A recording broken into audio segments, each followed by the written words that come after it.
নমস্কাৰ। যেহেতু এতিয়া গৰম পৰিছে সেইকাৰণে মই আজি বনাবলৈ লৈছোঁ তৰমুজৰ মিল্কশ্বেক। তৰমুজৰ মিল্কশ্বেক বনাবলৈ মই লৈছোঁ এয়া গাখীৰ আধা লিটাৰ আৰু ইয়াতে মই এতিয়া ৰ'জ চিৰাপ দি দিম। 2 চামুচ ৰ'জ চিৰাপ দিছোঁ।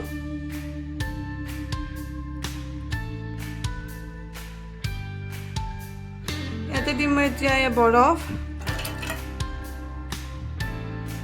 আৰু এয়া কাটি লোৱা তৰমুজ দিম। এইখিনি ভালদৰে লৰাই দিম।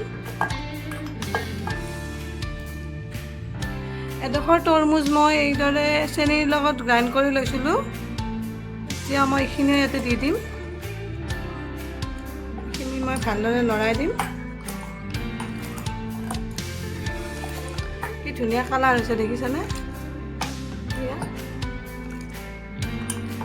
এতিয়াতো গৰম পৰিছে, গৰমৰ দিনত খাবলৈ বৰ ধুনীয়া হৈছে।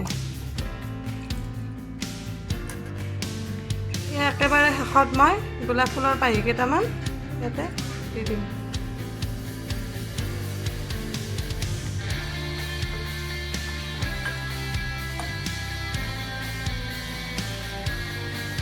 এয়া মোৰ মিল্কশ্বেক ৰেডি হৈ গ'ল।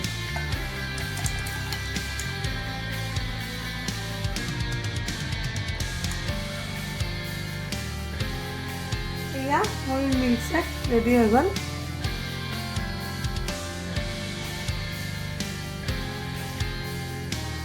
এনেদৰে আপোনালোকে বনাই খাই চাবচোন, যথেষ্ট ভাল লাগে। ভিডিঅ'টো ভাল লাগিলে আপোনালোকে লাইক আৰু কমেণ্ট কৰিবলৈ নাপাহৰিব আৰু যিবোৰে নতুনকৈ মোৰ ভিডিঅ'বোৰ চাইছে ছাবস্ক্ৰাইব কৰিবলৈ নাপাহৰিব। আজিলৈ আহিছোঁ।